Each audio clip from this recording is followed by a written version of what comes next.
was 1983 in Memphis, Tennessee at Hardin Cisco. I joined Cisco as a staff accountant. Charles Cotras, who later became our chairman and CEO of Cisco, hired me there. So when I was hired, J.B. Hardin was the chairman of Hardin's Cisco. And they had a policy that they didn't pay employment agency fees. So Charles wanted to hire me, and when I went in and he offered me the job, he kind of laid it on me at that moment that I was going to have to pay my employment agency fee. So I don't know if that's where my negotiating gene actually first manifested itself, but I negotiated with Charles. He ended up having to go see J.B. Hardin, and they paid half of my employment agency fee.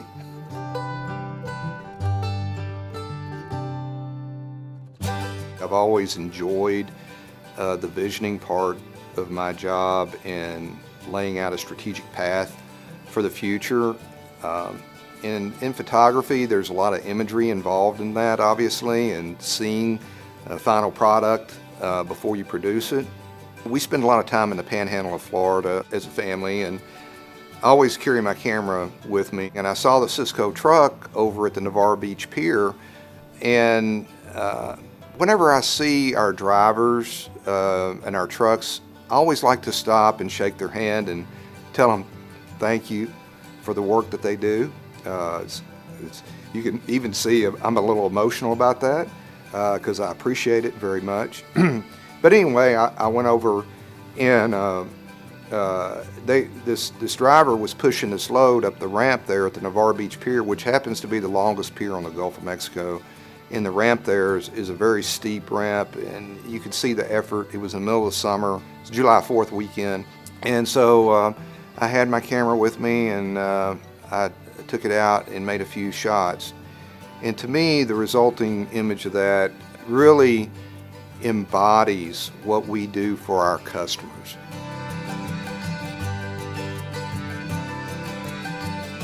We've been through transformational change within merchandising over the last 4 years with the introduction of category management into Cisco. And we've been very fortunate, we've been very successful in creating a new model that is based, first of all, on customer insights. So we have three core functions that I'm going to say here at the corporate office and in the field. One is the category and assortment teams. They're responsible for creating the assortment and category strategies in the company. The second group is what we call the sourcing or supplier partnership teams. And they're responsible for taking these category strategies and assortments and then casting a wide net in the supplier community to bring in those suppliers to propose on fulfilling those needs. Then we have the third major team, which is the operating company and the field execution teams to implement the strategies in the awarded assortments that the sourcing team has negotiated. So it's very much of a three-legged stool. They all depend on each other. It's a very dynamic environment where there's lots of adjustments happening all the time, and it's been very successful. It's working extremely well for us. SBS, Cisco Business Services, is a highly strategic asset for Cisco, not only now, but in the future. And as we continue to grow our business with national chain customers, or what we call contract customers who have a national presence, what SBS allows us to do is to service those customers in a very consistent and standard way, rather than in a fragmented manner with every single location having to do duplicative work. In merchandising, we're focused on not only executing on our commitments around category management for this year, and we had a significant goal that I see that we're going to achieve for fiscal 17, but now we're looking at fiscal 18 and beyond, with a new strategy that is going to be more focused around driving an efficient assortment for the company.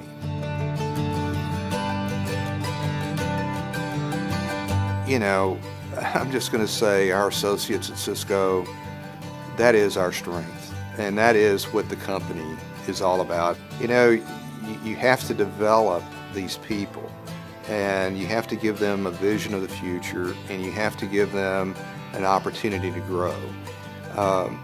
And that's one of the most rewarding aspects of my career, I would say, is the people that I've had the opportunity to work with, and the hopefully some of the influence I've been able to have on some of the folks that have been coming up the way I did.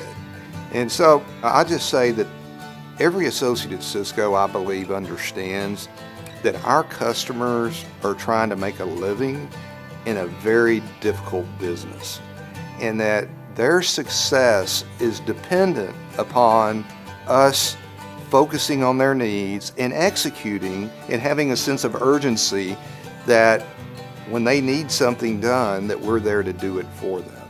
And I think that that's always been a huge part of the secret sauce of Sysco, and I think it always will be.